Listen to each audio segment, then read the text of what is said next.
orang sakit itu kan dokter akan memberikan obat dengan dosis yang berbeda pada orang berbeda. Jadi kalau dikasih 2 kali sehari tidak sembuh, dosisnya harus ditingkatkan 3 kali sehari. Yang penting tidak overdosis, Pak. Nah, awalnya Kang Abbas itu nulisnya ya dosis rendah, Pak. Tapi karena tidak ada respon, ya lalu ditingkatkan. Kok nggak ada perubahan, ya ditambah lagi. Tapi saya masih yakin ini belum overdosis karena sudah kebal, Pak. Ya, seperti contohnya dalam pemerintahan Bupati Blora, itu sejak dilantik hingga 1 tahun kepemimpinan Pak Arit, itu saya tidak pernah mengkritik, Pak. Bahkan Diva selalu memuat berita-berita kegiatan Bupati. Nah, itu bukan tanpa risiko.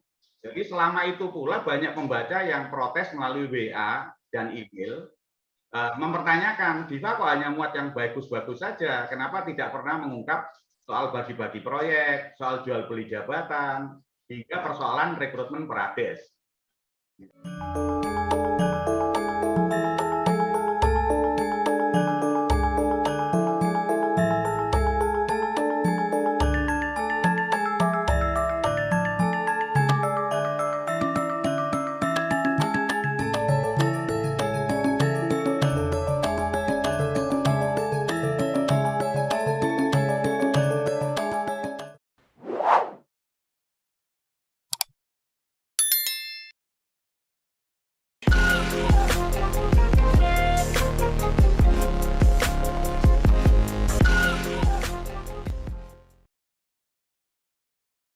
Assalamualaikum warahmatullahi wabarakatuh.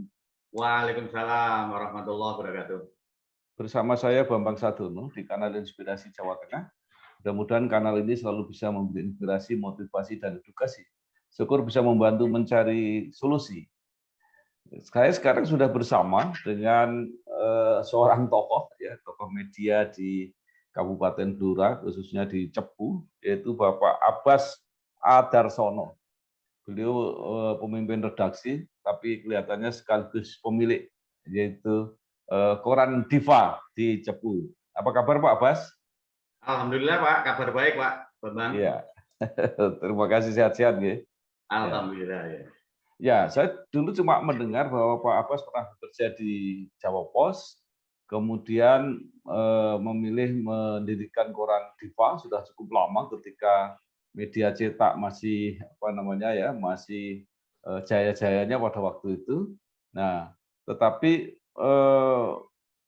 kemudian memilih untuk berdiri sendiri.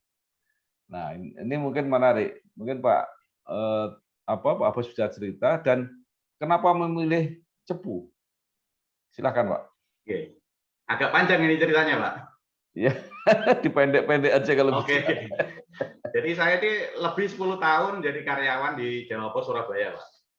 Jadi saya banyak belajar manajemen surat kabar itu mulai dari pracetak, cetak, iklan sampai pemasaran. Nah, untuk 5 tahun terakhir saya dipercaya mengelola jaringan pemberitaan yang namanya JPNN, dikenal Jawa Pos News Network. Itu semacam kantor berita tapi hanya untuk grup Jawa Pos. Waktu itu Jawa Pos sudah punya lebih 30 anak perusahaan surat kabar tersebar di lebih 20 provinsi. Terus saya jenuh bekerja di surat kabar, tahun 94 saya resign dari Jawa Pos. Lalu bergabung sama teman-teman di Jakarta mendirikan perusahaan IT. Tahun 98 terjadi reformasi, itu pas saya di Jakarta Pak. Reformasi yang diikuti krisis moneter. Mungkin Pak Bambang masih ingat, perekonomian pada waktu itu hancur, Pak. Mirip pandemi kemarin. Tahun 2000, perusahaan yang saya rintis bersama teman-teman tidak bisa dipertahankan lagi. Terus tadi kalau pertanyaannya mengapa kok memilih Cepu, ceritanya begini, Pak. Jadi nggak sengaja pada tahun 2003, saya bermain ke rumah keluarga di Cepu. Dari diskusi panjang keluarga, lalu saya disarankan untuk membuka usaha di Cepu saja. Nah, dari pengalaman yang saya miliki, bikin koran menurut saya adalah hal yang paling mudah, dan waktu itu juga paling murah investasinya. Karena hanya butuh 2 unit komputer untuk editing dan layout, karena cetaknya bisa di luar. Nah, waktu itu saya sempat bertamu ke radio di Cepu dan Blora. cari-cari info di toko buku dan majalah, ternyata di Blora belum ada koran lokal. Nah, sebenarnya pada waktu itu saya masih ingin balik ke Jakarta untuk kembali buka usaha. Tapi kan tetap harus menunggu sampai krisis moneternya reda. Nah, untuk mengisi waktu itulah saya mencoba menerbitkan tabloid Diva. Yang terbit perdananya pada 17 Agustus tahun 2003. Jadi Agustus tahun ini Diva sudah berusia 19 tahun, Pak. Ya itu awalnya.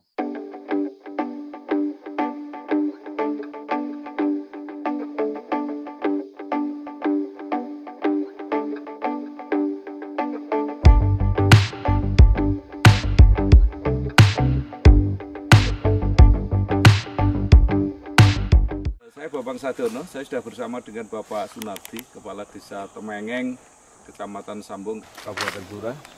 Kami sekarang berada di lokasi wisata Gubuk Payung yang dulu sangat terkenal karena di sini banyak kayu jati alam yang raksasa, yang besar-besar. Bahkan para tokoh Indonesia pernah ke sini, antara Pak Harto, Pak ya? Iya, Pak Harto. Pak Harto pernah ke sini. Nah, Pak Sunardi, ketika zaman rame-ramenya sini itu tahun berapa, Pak? Ya, kurang lebih tahun 70-an ke atas, Pak, 80-an. Ya. 70-an, 77 saya ingat saya, Pak. Iya. Katanya pada waktu itu turisnya itu banyak sekali ya? Banyak sekali, Pak. 1 bulan full ada tamu turis, Pak. Ya, sayang sekali sekarang jalannya jelek sekali. Iya, ya. betul, Pak, betul. Turisnya berkurang, apalagi yang turis luar negeri, turis yang domestik Indonesia aja juga udah jarang, Pak ya? Iya, jarang, itu Pak. mulai kapan, Pak? Berkurang Ya, itu? mulai habis Pak, habis tahun 2000-an, Pak. Habis tahun 2000-an ya. Jadi sudah mulai berkurang. Padahal sebenarnya ini sangat potensial, Pak ya. Terima kasih Pak Sunardi, Kepala Desa Temengeng. Saya Bambang Sadono, Bangsa TV, Inspirasi Jawa Tengah, inspirasi untuk bangsa.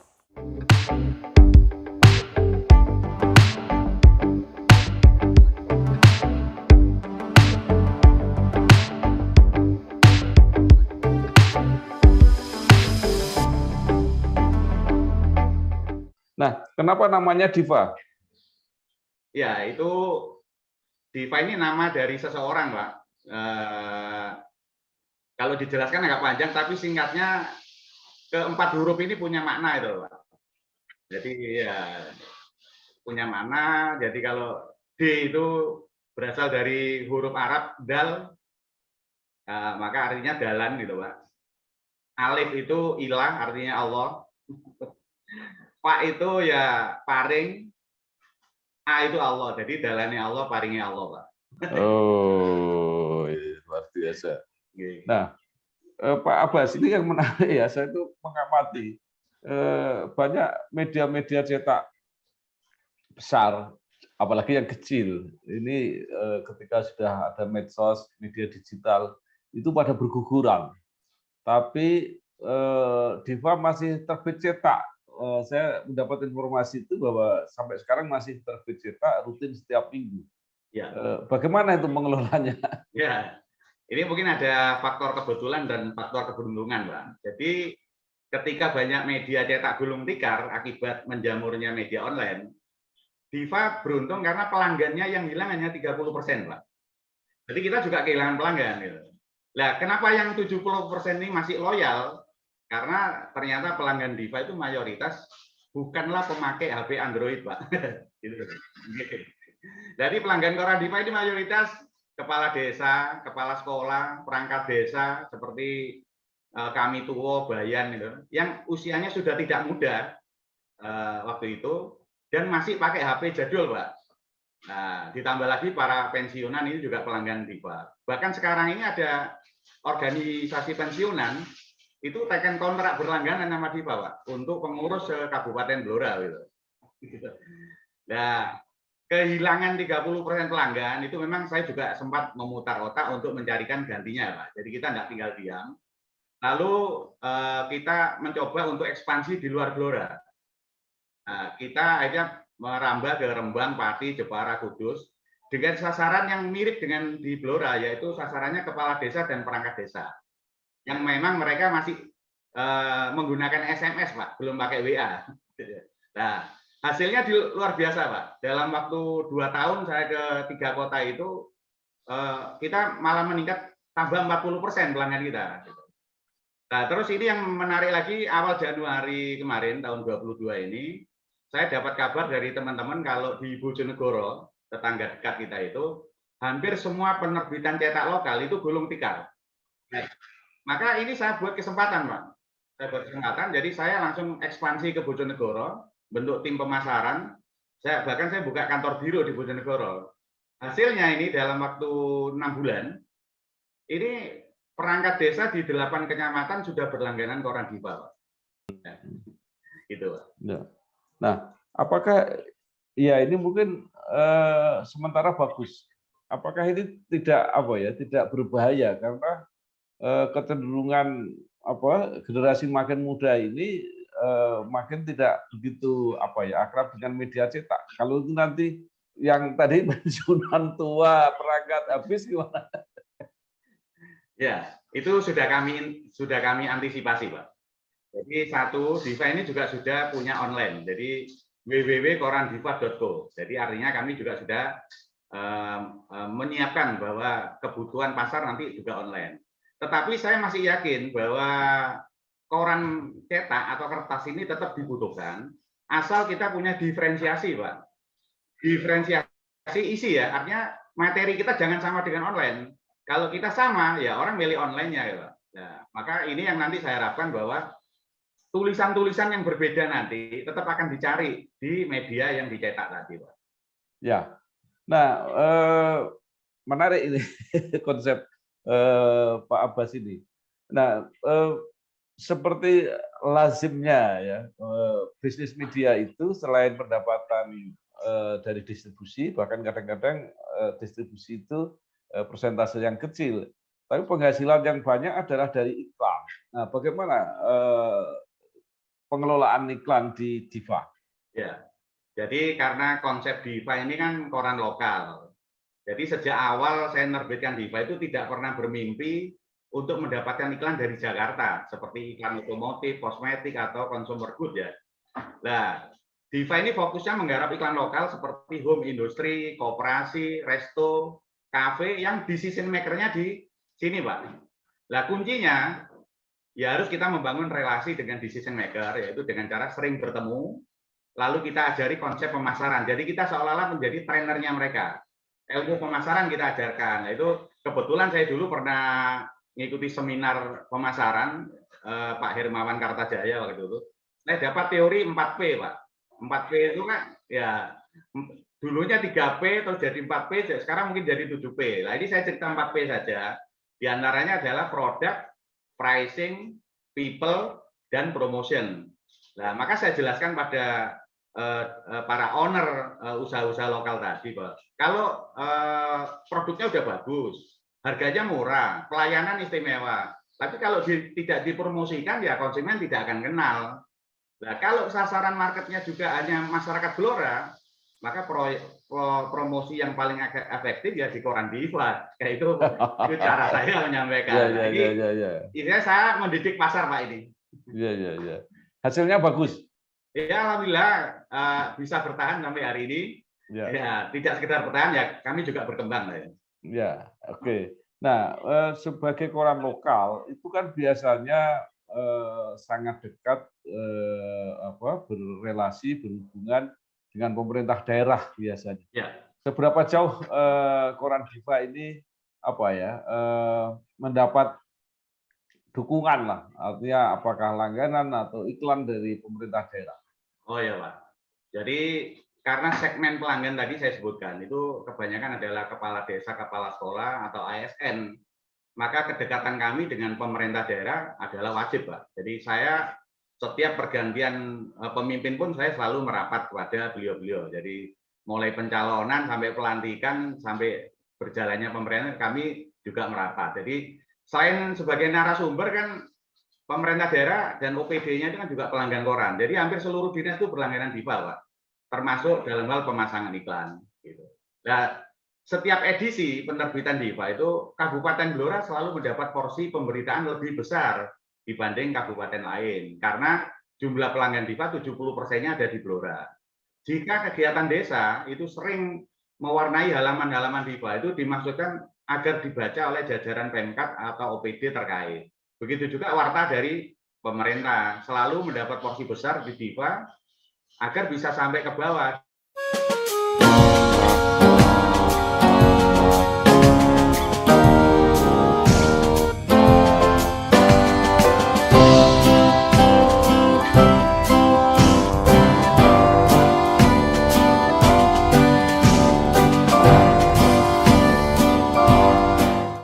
Saya Bambang Sadono, sekarang sedang berada di kuliner ayam bakar yang paling terkenal di Kecamatan Tunjungan, Kabupaten Blora.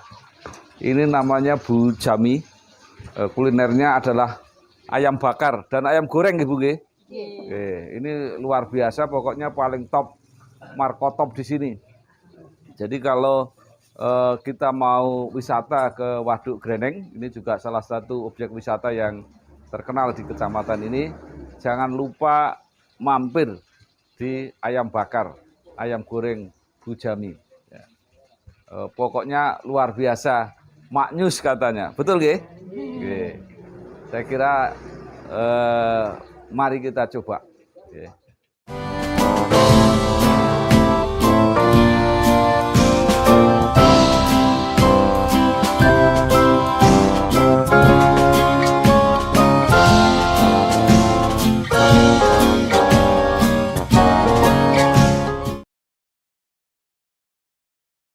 Ya, jadi Pak Abbas, kalau sebagai koran lokal ya, dekat dengan pemerintah daerah, itu kan kadang-kadang komunikasi hubungannya itu sedemikian rupa sehingga menyebabkan koran lokal itu agak kurang kritis gitu ya, karena takut kalau hubungannya menjadi buruk dengan pemerintah daerah.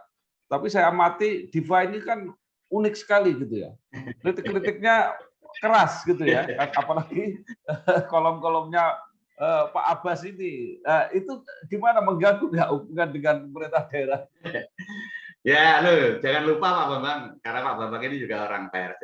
Sebagai pilar keempat demokrasi itu kan pers harus tetap menjalankan fungsinya, Pak, yaitu fungsi kontrol sosial. Bahkan kalau kita masih ingat pada salah satu acara peringatan HPN itu Presiden pernah menyampaikan ucapan terima kasih kepada pers yang secara konsisten telah mewartakan kerja pemerintah, memberi dukungan, memberikan masukan, dan kritik. Kritik baik, kritik pedas, maupun kritik biasa. Nah, Pak Bambang, kalau tadi mengatakan tolong Kang Abbas itu sangat keras, sebutan sangat keras ini relatif, Pak. Ya, relatif. Jadi, ibarat orang sakit itu kan dokter akan memberikan obat dengan dosis yang berbeda pada orang berbeda. Jadi, kalau dikasih 2 kali sehari tidak sembuh, dosisnya harus ditingkatkan 3 kali sehari. Yang penting tidak overdosis, Pak. Nah, awalnya Kang Abbas itu nulisnya ya dosis rendah, Pak. Tapi karena tidak ada respon, ya lalu ditingkatkan. Kok nggak ada perubahan, ya ditambah lagi. Tapi saya masih yakin ini belum overdosis karena sudah kebal, Pak. Ya, seperti contohnya dalam pemerintahan Bupati Blora, itu sejak dilantik hingga 1 tahun kepemimpinan Pak Arit, itu saya tidak pernah mengkritik, Pak. Bahkan Diva selalu memuat berita-berita kegiatan Bupati. Nah, itu bukan tanpa risiko. Jadi selama itu pula banyak pembaca yang protes melalui WA dan email, mempertanyakan, Diva kok hanya muat yang bagus-bagus saja, kenapa tidak pernah mengungkap soal bagi-bagi proyek, soal jual beli jabatan, hingga persoalan rekrutmen perades. Nah, itu kan sedemikian rupa. Terakhir ini kritik-kritik ya, terutama mengenai perades ya. Saya baca beberapa kolomnya Pak Abbas. Bahkan saya mendengar rumor, entah benar atau enggak, nanti dikonfirmasi. Jadi saking kerasnya kritik terhadap perades itu, ada yang menawari sesuatu kepada Pak Abbas. Gimana ceritanya itu? Ya, sebenarnya Diva kritis itu bukan baru-baru ini aja loh, Pak. Jadi sejak tahun 2005, Diva sudah kritis. Dan kekritisan itulah yang membuat Diva tumbuh besar hingga sekarang. Nah, sementara media lain ada yang memilih diam. Ya. Nah, pada zaman itu, yaitu antara tahun 2005 sampai 2010, itu saya sudah pernah Pak dapat tawaran uang mulai 60 juta, 70 juta, 80 juta. Saksinya masih ada sekarang. Mereka semua pejabat pada waktu itu. Mungkin di antara beliau-beliau juga menyaksikan dialog kita nanti. Nah, terkait tulisan Prades, Pak, memang saya sudah pernah diajak ketemuan empat mata oleh seorang pejabat. Nah, pas ketemuan saya itu, pejabat itu menelpon seseorang yang disebut-sebut sebagai koordinator. Dia menyampaikan kalau saya sudah ada di ruang kerjanya. Nah, pejabat ini menawarkan angka 200 juta kepada saya. Tapi pemberiannya masih menunggu situasi dingin. Nah, agar cepat dingin, ya Diva jangan nulis Prades, katanya gitu. Luar biasa. Nah, kalau dengan menanyakan sebenarnya apa yang terjadi, ya kalau ada pejabat nawari uang sampai ratusan juta, berarti korupsi itu memang ada, Pak. Kalau tidak, uang yang ditawarkan kepada saya itu uang dari mana, kan itu? Iya, iya. Nah, pada waktu itu menurut dugaan Pak Abbas uang itu dari mana? Kan begini Pak, kalau sudah kita bicara ke sana, sudah tidak rahasia lagi Pak, karena beberapa peserta, beberapa kepala desa yang berhasil kami temui secara diam-diam kan sudah terbuka bahwa ada aliran dana ke atas. Jadi ada aliran dana. Nah, maka mungkin yang ditawarkan ke saya adalah aliran dana yang sudah terkumpul di atas. Gitu. Iya. Jadi itu dari kalangan apa? Atas itu kalangan Pemkab atau kalangan non Pemkab? Ya, kalau saya mengatakan memang ini seperti sindikat Pak. Jadi sudah diputus-putus Pak. Jadi kita tidak bisa nyebut itu orang Pemkab secara langsung ya, tetapi orang ini punya hubungan dengan Pemkab. Kalau yang saya maksud penerima langsung dari kepala desa tadi loh, Pak. Ya.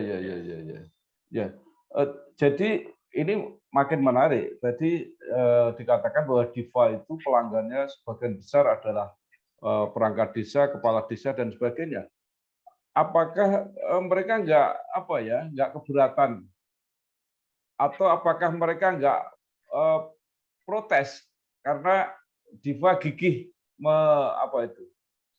memberitakan masalah-masalah yang tadi kata Pak Abbas ada setoran dari kepala desa tadi. Gimana Pak? Pasti ada Pak. Jadi kalau keberatan pasti ada. Jadi beberapa wartawan kami punya wartawan kan tersebar di beberapa kecamatan.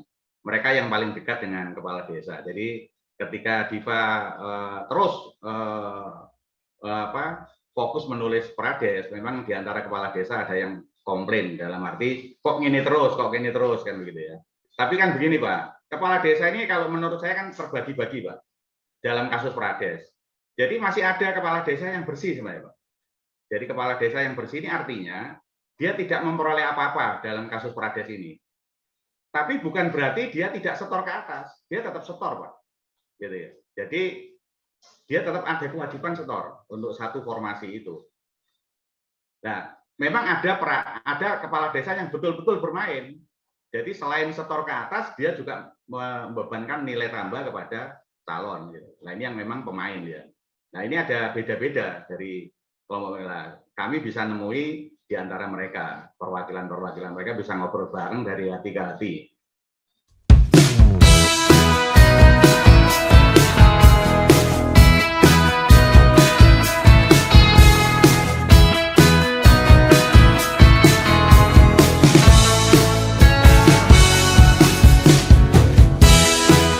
Saya Bambang Sadono, saya sedang berada di destinasi wisata Lokotur di Kota Cepu, Kabupaten Blora.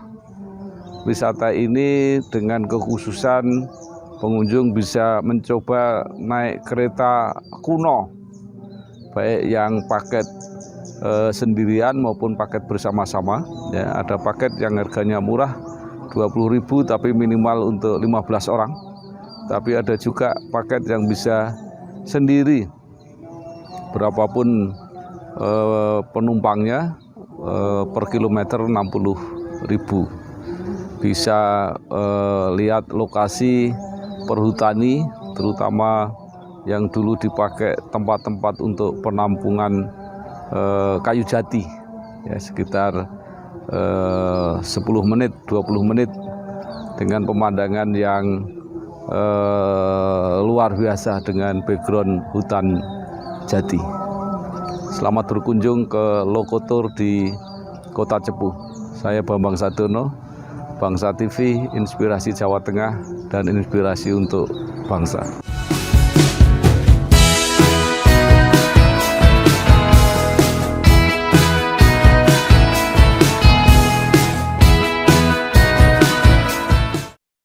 Itu. Wah, jadi persoalannya sedemikian apa ya? Sedemikian serius kalau begitu ya Pak Abbas ya? Ya Pak Bambang, jadi ini kan melibatkan 190 kepala desa Pak, bukan sedikit orang Pak. Kalau kita istilahnya mengkondisikan mereka, saya kira tidak bisa 100%. Tetap ada sekian persennya yang mereka tidak tahan dengan kondisi ini. Ya, cuma mereka kan posisi terjepit juga karena lingkungan kanan kirinya, teman-temannya juga menekan dia, gitu. Harus sama. Gitu. Nah, sekarang Pak Abbas sebagai orang yang bukan saja orang media ya, tetapi orang yang sudah lama kan, media sudah lama. Ini sebenarnya akarnya apa sih persoalan bisa menjadi seperti ini, asal mulanya itu? Ya, kalau masyarakat sekarang ini kan yang dipersoalkan adalah kejujuran para pemimpin, Mbak. Mulai kepala desa, camat, OPD, hingga bupati. Salah satu contohnya kan kasus Saudari Amiul, yaitu calon perangkat desa yang dari Desa Talok Ngawen. Dia dalam CAT lulus ranking 1 tapi tidak dilantik. Sementara kepala desa malah melantik Wanto yang dalam CAT ranking 3. Nah, ketika Amiul menanyakan kepada Pak Kades, dilempar ke Pak Camat. Ketika menemui Pak Camat disuruh ke PMD. Ketika ketemu pejabat PMD, Amiul disuruh balik ke camat lagi. Nah, inilah Pak yang membuat mereka marah. Jadi harus bertanya kepada siapa lah. Setelah kasus Amiul itu dilaporkan kemana-mana, ya sampai ke Jakarta. Ini malah beberapa waktu lalu kan tiba-tiba Amiul dapat undangan dari Pak Lurah setempat untuk dilantik. Sementara Wanto yang sudah terlanjur dilantik, SK-nya tiba-tiba dicabut oleh Pak Kades. Lah cuma sampai hari ini kan tidak tahu yang salah siapa ini gitu loh. Yaitu pelantikan Wanto dan pencabutan SK atau sekarang pelantikan Amiul ini kesalahannya di mana gitu loh Pak. Ini yang belum terbuka itu. Ini yang mungkin masyarakat ingin kejujuran para pemimpin gitu. Nah, kejujuran yang lain Pak yang diharapkan oleh masyarakat kan begini Pak. Pejabat Pemkab Blora itu selalu mengatakan bahwa koordinator pelaksana tes Prades itu tidak ada. Padahal mereka tahu kalau itu benar-benar ada. Nah, buktinya apa? Jadi ketika ada seseorang yang mengaku sebagai koordinator Prades, koordinator pelaksana, mendatangi salah satu perguruan tinggi. Dan pihak perguruan tinggi ini meragukan. Tapi tiba-tiba ada telepon masuk ke perguruan itu dari pejabat Kabupaten Blora yang menegaskan bahwa orang itu benar-benar koordinator pelaksana Prades. Terus berikutnya, Pak, puluhan kepala desa kan bicara tadi, adanya setoran uang ke atas. Untuk satu formasi nilainya 45 juta. Nah, walaupun dibantah, tapi pejabat yang ada di atas itu juga tidak melakukan klarifikasi kepada sang kepala desa. Artinya ini menjadi bola liar, Pak.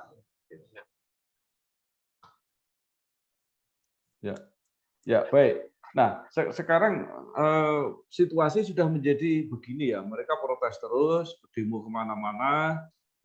APH mulai bergerak. Kalau menurut Pak Abbas, kira-kira penyelesaiannya seperti apa ini? Ya, kalau kita bicara penyelesaian ya sebenarnya gini Pak. Jadi kan teman-teman atau yang kecewa tadi kan sebenarnya sudah menempuh jalur yang bagus, yaitu mereka melaporkan ke APH. Tapi setelah di APH di tingkat Kabupaten Blora seperti Polres dan Kejaksaan tidak ada respon atau lambat respon, mereka akhirnya lapornya ke Semarang, ke Jakarta, yaitu sampai ke KPK, Mendagri. Ya, mereka mungkin membabi buta, walaupun ini agak apa ya, tidak begitu efektif, tetapi mereka sudah yang penting dilaporkan lah. Nanti mana yang nyantol, yang merespon itu. Nah, cuma yang kita sesalkan ini kan Pak Bambang, sikap pemerintah daerah yang saya anggap tidak hadir Pak dalam kasus ini. Jadi Pemkab Blora ini membiarkan rakyatnya susah payah dalam kepanikan mencari keadilan. Padahal harusnya bisa diselesaikan oleh pemerintah daerah. Satu contoh pertama, dalam kasusnya Mbak Amiul tadi, Pak. Itu kalau kepala desa, camat, dan BMD yang saling lempar untuk dipahami duduk perkaranya. Kalau sekarang Amiul tiba-tiba ditawari dilantik, terus siapa yang salah? Kan begitu. Terus berikutnya adalah ketika ada seseorang mengatasnamakan koordinator pelaksana, jika Pemkab memang belum pernah menerbitkan SK untuk yang bersangkutan, bahkan bisa melaporkannya ke polisi.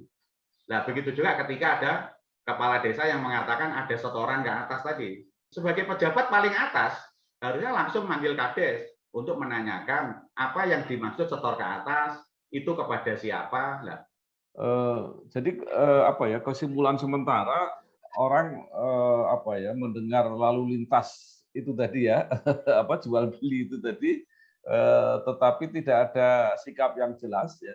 Bahkan semua mengatakan silahkan kalau ada buktinya diproses gitu ya kira-kira Pak. Iya.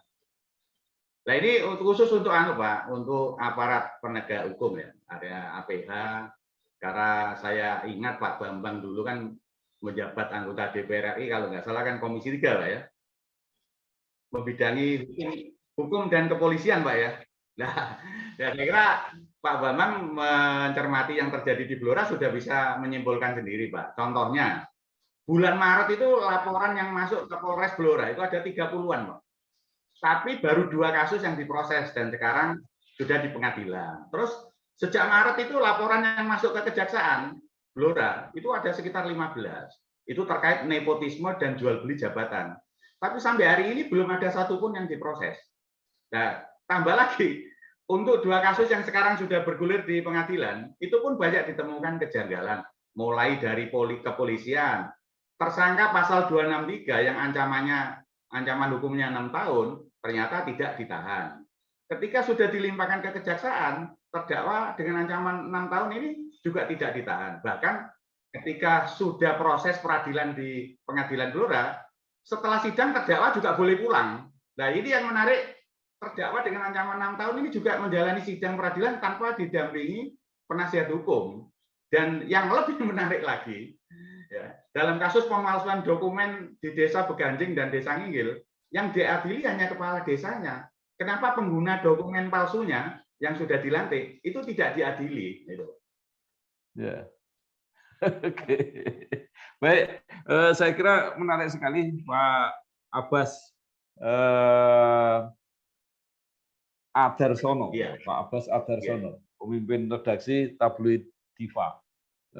Banyak sekali saya kira informasinya yang mudah-mudahan ini bisa dimanfaatkan sebagai pertimbangan, sebagai referensi untuk mawas diri, baik kalangan Pemkab, kalangan penegak hukum, kalangan tokoh-tokoh masyarakat, supaya menjalankan praktek-praktek pemerintahan yang baik gitu ya, karena rakyat juga menonton ini semua, medianya juga saya kira luar biasa, sangat kritis ya. Mudah-mudahan di Blora ini nggak ada catatan-catatan buruk lah di dalam menyelenggarakan pemerintahan itu gitu ya. Saya kira saya terima kasih sekali Pak Abbas ya. Saya juga terima kasih Pak Bambang kesempatannya. Ya, teruslah menjadi penjaga rasionalitas, menjaga akal sehat dan ya, Pak. Penegakan hukum ya. Semua ini kita karena menjaga juga masyarakat Blora. Terima kasih. Wassalamualaikum warahmatullahi wabarakatuh. Waalaikumsalam warahmatullahi wabarakatuh.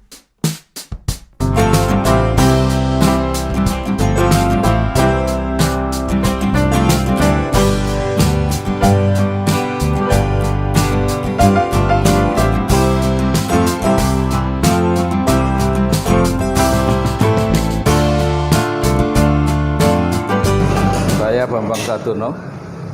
Saya sekarang sedang berada di warung Pak Gendut. Ini menunya nasi goreng, mie godok. Ini mie godok, mie goreng dan nasi goreng yang terenak di Kabupaten Blora.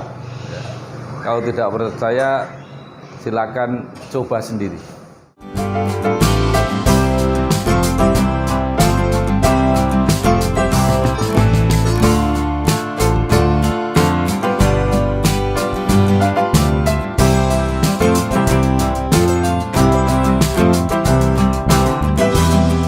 Pak niki sekali goreng pinten porsi Pak niki Pak? Iya. Niki pinten porsi niki? Ini 16 tergantung yang pesen Bapak. 16 porsi. Nggih. Sekali. Kok warungnya sampean jenenge warung Pak Gendut sebabnya napa? Dadi kon iki kan kiai mriki nek Napa? masani Pak Gendut tadi. Oh, jadi Pak Gendut niku karena sampean gendut ngoten maksudnya? Kemungkinan sakit Lah terus sing bener jenenge asli sinten, Pak? kula Sutardi. Sutardi. Nggih. Asli pundi? Saking Sukoharjo. Waduh, Sukoharjo. Terus pun pinten tahun teng mriki? 75 sampai sekarang, Bapak. Wah, 75 sampai sekarang. Jadi sampean Tang Blora. mie yang paling laris di Blora nggih. Lagi pon. Nggih. Nggih.